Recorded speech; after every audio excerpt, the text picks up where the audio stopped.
Alright, so first things first, to kick off today's cannabis-powered yet sports-driven talk show.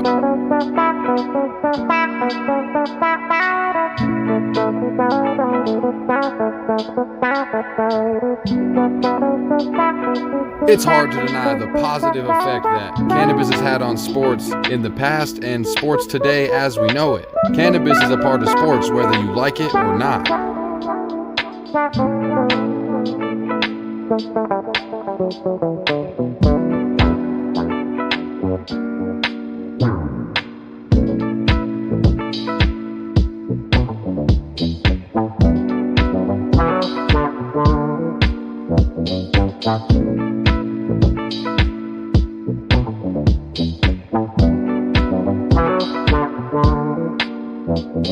The Fantasy Football Huddle, presented by the Huddle Chat Sports Show and your host, Dallas Clark, also known as Indo is my Nindo.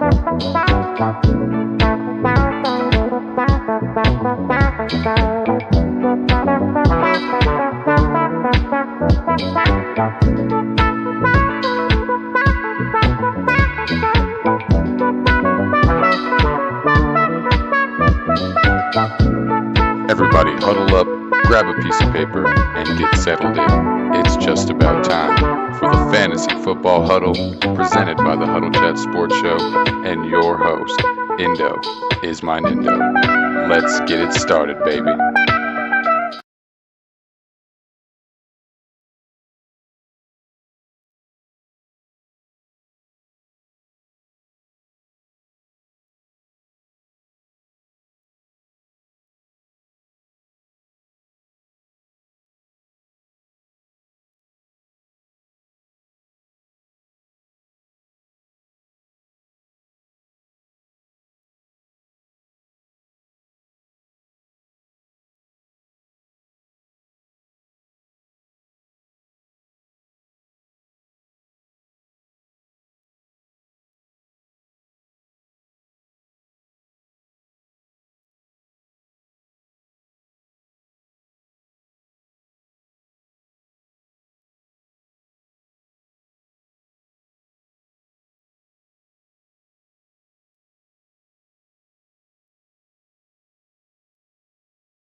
Can you hear me?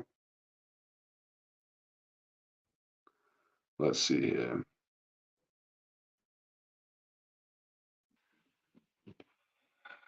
Well, that's annoying. Thanks to my mom for letting me know that I have no fucking sound on my show. I've been talking to y'all with nothing at all this whole entire fucking time, and I have no idea why. Thank y'all so much for letting me know that. What a waste of 20 minutes. End of the day, we were going through the injuries. We were going through the games this morning. There's not really a ton of crazy injuries that we didn't already know about. What's happening, ET? Looks like Sam Laporta is playing today, so you don't have to worry about that. It's really kind of terrible that I had no sound for the first 20 minutes. Y'all were just watching me and saying nothing about it for 20 minutes. That's hella wild, man. Let's see here. Anyway, like I said, T. Higgins is out. Looks like Ryan Tannehill from the Titans just went out to the locker room. Let's see here.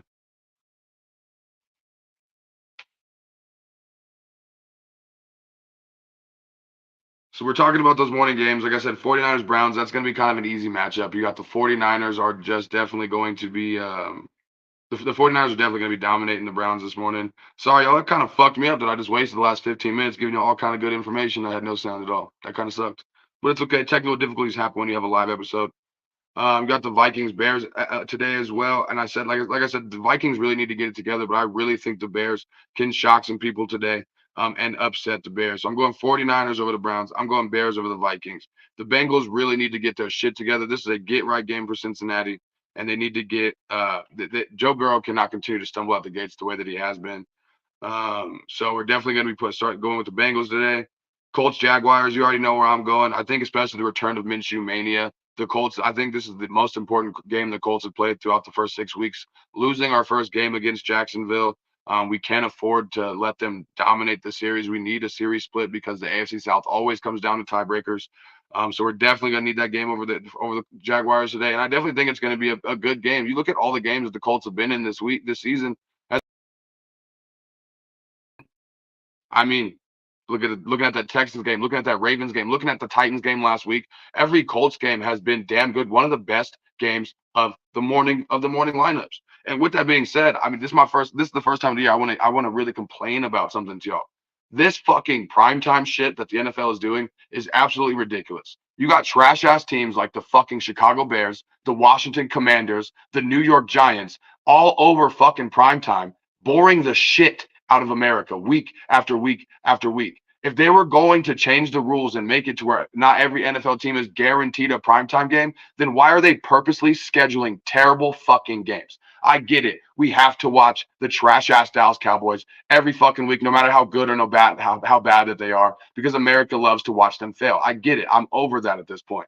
But then we got the Jets. I mean, everybody was expecting the Jets and Aaron Rodgers to be better. Now Aaron Rodgers is out. The Jets are like the Broncos last year. The Broncos having 5 of the first 7 primetime games in the NFL is fucking ridiculous. Doesn't nobody want to watch the Giants tonight on Sunday Night Football? Doesn't nobody want to watch the fucking Commanders versus the Broncos? The NFL changing this rule and then still continuously scheduling the worst fucking games in the lineups every week. I'm not even asking to get the Colts on every Sunday. I'm asking, can we get some good fucking football on these primetime games? Can we stop having to watch the goddamn Commanders? I don't want to watch Justin Fields throw fucking 4 interceptions anymore. I'm sick of watching trash teams on primetime. If we're going to get rid of having every team a primetime game, then fucking give me a good game every week then. Give me a Chiefs fucking Bills game every week. That game that we got, our first Germany game, which is Dolphins Chiefs, I believe. Why isn't that a fucking Sunday Night Football game?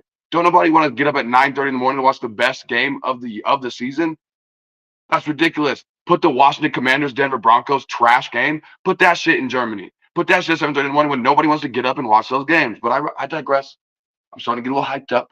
I apologize. There were children in the room. I am sorry. However, I'm sick and tired of this. I'm sick and tired of this primetime situation. Just like this week. Our primetime games this week. We got Cowboys Chargers tomorrow on Monday Night Football. What to be expected? The Dallas Cowboys have been on Sunday Night Football, Monday Night Football, Sunday Night Football, Monday Night Football. I think the Cowboys have only had one non-primetime game. Absolutely fucking ridiculous. You look at the Giants Bills. I mean, is that really a game that you want to watch on Sunday Night Football? You waiting all day for Sunday night to watch the Giants get absolutely dominated yet again on primetime? This isn't their first fucking game. They play the Cowboys. Like I said, the Cowboys have had one non-primetime game this year. The Indianapolis Colts We play every single game outside of our one Germany game at fucking 7:30 in the morning. We play every game at 11 o'clock. I mean, I'm not going to lie to you. It's kind of cool because I have a guaranteed schedule. I don't got to plan things differently every Sunday. But we got to figure out this primetime situation, man. People do not want this. Looking at next week's Thursday night football game, you guys want to guess? Next week's amazing Thursday night football game? The New Orleans Saints versus the Jacksonville Jaguars. What are we doing, NFL? Y'all really looked at the schedule this week and said, Jacksonville Jaguars, New Orleans Saints? That's fucking heat. Let's do that. Come on, man. Let me get into some of y'all comments that we got going on today. We got Elijah asking Brock Purdy or Dak Prescott this week. I'm starting Dak Prescott. Brock Purdy has been doing really well, but he's playing an extremely tough defense this week, and things just really aren't looking as good as they could be for Brock Purdy. So I'm definitely not liking Brock Purdy. I actually, if you looked at my startums and sit-ums, I think it's still uploading. I don't know why. It should have been finished by now. But when you look at my startums and sit-ums, I actually said to start Dak Prescott and sit Brock Purdy this week. So that was going to be an easy answer for you there, Elijah. Let's see here. And you're looking at Amon Ra or CeeDee Lamb this week. Shouts out to Jake Rings. Thank you so much for tuning in today. Amon Ra or CeeDee Lamb. I'm going Amon Ra this week, man. CeeDee Lamb is dope. The Cowboys are good, but like having Tony Pollard, like the problem with the Cowboys is they have too many mouths to feed and not enough talent to feed all of the fucking mouths on the team. Either CeeDee Lamb is going to have a good game or Tony Pollard is going to have a good game. For some reason, the Cowboys just cannot figure it out how to support more than one fantasy asset at a time. You're looking at Amon Ra returning. You're looking at that Lions offense kind of pumping on all cylinders. I definitely love starting Amon Ra over CeeDee Lamb this week. Now, CeeDee Lamb is not a bad choice. He's not going to bust this week, but I think Amon Ra has a higher ceiling than CeeDee Lamb does this week. You're also looking at Jerome Ford or Gabe Davis in my flex. God damn. I would go Gabe Davis probably. Jerome Ford, you definitely look at him having a high floor. So when you go Jerome Ford this week, you're looking at him being kind of a safe decision just because he's going to get a ton of volume. You're getting that volume that not a lot of people are going to be getting besides Jerome Ford. So that's definitely something that you can capitalize on, and it's going to give him a nice, safe floor this week. However, they're playing a really tough defense this week. Also, no Deshaun Watson. So they're going to key in. The defense is going to be keying in on that run game, that Jerome Ford option. It's going to be hard for any Cleveland Brown to find success this week. I'm going Gabe Davis just because he has a higher potential for explosion. Now, Jerome Ford, if you really don't want to play the risk reward game, Jerome Ford is your safest bet. He's going to get you 7 points, 8 points today. He's not going to disappoint you. However, it's going to be unless he scores 1 or 2 touchdowns today, Jerome Ford is not going to like really blow the doors off your fantasy team, but he's not going to upset you. She said that's going to be a good game. You're talking about the Jaguar Saints. That's all I got to say about that. Evan Ingram or Sam Laporta. Now, I'm not going to lie to you, man. With Sam Laporta being kind of questionable this week, with Amon Ra coming back this week, I would like to start Sam Laporta, but I feel like things are not on the positive side for Sam Laporta this week. You're looking at, like I said, Amon Ra coming back. You're looking at the Lions. I don't believe the Lions are playing at home this week, are they? Let me look at it again. Lions are playing in Tampa Bay, so Jared Goff doesn't play quite as good away that he does at home. I think they're going to try to spread the ball out to more of their targets like Amon Ra and things like that today. I think Evan Ingram against the Colts the first week, I can't remember exactly what he did, but I do remember Evan Ingram that first week against the Colts. It was something along the lines of like 7 catches, 76 yards, and a touchdown. And I think that same exact kind of thing is going to happen today. At the end of the day, Darius Leonard, what the fuck is going on with Darius Leonard, by the way? Since he changed his name, I haven't been able to locate this man on the NFL football field. It's kind of sickening to me. My favorite player in the NFL, Darius Leonard, changes his name to Shaq, and he's disappeared since. But our linebacker situation, Zaire Franklin, surprisingly leading the NFL in tackles, the best linebacker in the NFL, surprisingly, just statistically wise. I'm not trying to start nothing new here, okay? But Zaire Franklin leading the NFL in tackles. But we have a really good pass rush. We have a lot better defensive secondary than people were expecting, especially with 2 of our main cornerbacks being rookies, Juju Brents and Darius Rush. So I think Evan Ingram is going to have a lot of area open today. We're going to be trying to lock down Calvin Ridley. We're going to be trying to lock down Zay Jones. But I think that Evan Ingram, just like in the first week, is going to have a decent opportunity. And especially if I think without a touchdown, Evan Ingram gives you pretty good production today. But I think with a touchdown, Evan Ingram is going to be one of those 17-point tight ends that you're extremely happy with. Don Clark says Hubbard or Metcalf in flex for pops. Ooh, that's a tough one. I would want to lean towards DK Metcalf just because Chuba Hubbard plays for the Carolina Panthers. Absolutely shit offense. So he's going to be getting that number one running back role today. However, how many carries is he going to be able to get? How often are the Panthers going to be in a situation where they're going to be in a run first and in a run scheme? Um, However, I don't think either one's a bad option. I guess kind of like I said with Jerome Ford, I think Hubbard, because of the volume and the lack of competition today, is going to be a nice safe choice. But I would want to lean towards DK Metcalf, thinking that the Seahawks are going to have a pretty damn good game today. Back and forth, potential shootout, and DK Metcalf, their number one wide receiver. The Seahawks really have kind of been underwhelming this season. The Seahawks were kind of being what everybody expected them to be last year. Now, I think after what they did last year, people have been kind of disappointed to see that the Seahawks are who we thought they were at the end of the day. So I like DK Metcalf. He's due for a touchdown, and he has a higher ceiling than Chuba Hubbard. You got Elijah says one more time. Last one. You're all good. Ask as many questions as y'all need to. That's what I'm here for. Kyle Pitts or Logan Thomas. I cannot say this to you again, Elijah. Okay, let me look. Get close. I'll get close to you as well. Get close, Elijah. Get close. Come in. Kyle Pitts is on my motherfucking bench until he does something. The Falcons, trash. Kyle Pitts, what the hell is going on with him? I thought he was Megatron, reincarnated in a tight end's body. Where's that been? The Atlanta Falcons are just so bad that it makes Kyle Pitts just unusable. So it's so bad because you can't drop Kyle Pitts. He's too valuable of a player. Nobody wants Kyle Pitts. You can't trade him. So you kind of just have to sit him on your bench, hoping to God every week that he scores a touchdown, so you can either sell him or use him. But Kyle Pitts he's got to stay. And Logan Thomas is a big starter for me. He was on my starters and sims list this week. Logan Thomas, I think, is a tight end one moving forward for the remainder of the season, barring any injuries or anything like that. Of course, things are always clicking well for Logan Thomas in this offense. And the Commanders have been surprisingly really good. And Logan Thomas, I mean, everything's working well for him. He's kind of like how Sam Laporta is in the Lions. You're looking at how the decent options that they have at wide receiver leaves him open in the middle of the field. That's why Cole Kmet has good games every once in a while because, you're trying to stop DJ Moore, you're trying to stop those Bears wide receivers, and it leaves them open in the middle of the field. I do like Logan Thomas a lot today. He's probably one of my favorite tight ends to start. So as much as I hate Kyle Pitts, I also love Logan Thomas in their lineup this week. So definitely plug Logan Thomas in. Don Clark says Matt Stafford or Justin Fields at quarterback. Now you're looking at Justin Fields. The reason you'd want to start Justin Fields is the rushing upside. Now, I know he had that badass game a couple of weeks ago that really got everybody back on the Justin Fields hype train. But how often does he do that? That was the first time he's done it in his career.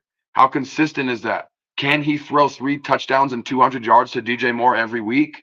I highly doubt it. You got Cole Kmet. His running backs are hurt. So Justin Fields is actually going to have to play the Anthony Richardson game that Shane Steichen has been loving to play for some goddamn reason, where he's going to have to put the entire team on his back. He's going to have to be the running back this week. He's going to have to be the quarterback this week. I wouldn't be surprised to see Justin Fields throw a ball, have it batted down at the line, and he catches it himself. He's going to have to play the Christian McCaffrey role. He has to throw, run, and catch to be a serviceable quarterback, not even just serviceable, but for the Bears to get really good production and get that win today. Matt Stafford, Puka Nacua is a badass. Cooper Kupp is back. This offense is finally running on all cylinders.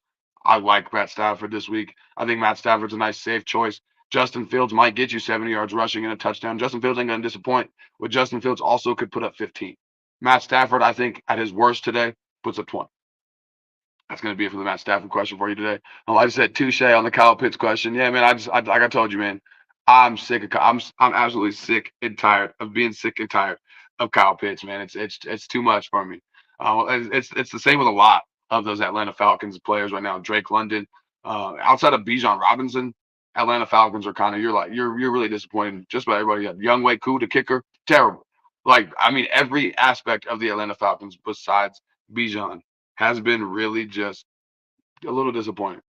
But I think that's gonna be it for today's episode, man. Like I said, I started a little later than I wanted to, and unfortunately didn't have sound for like the first half of the video. But that's okay. We were able to get some good questions, some good things in. I gotta apologize, y'all, man. I've been really like behind this week, these last couple of weeks, dealing with like my back and stuff like that. So a lot of my videos came out a lot later than I wanted to. This week, man, I was talking to my boy Elijah about it last night.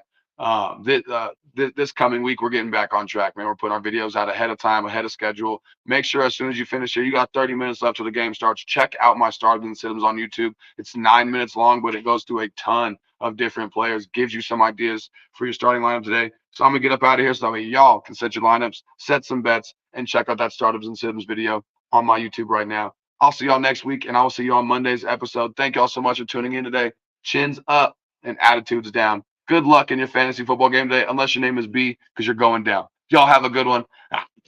Yeah, baby.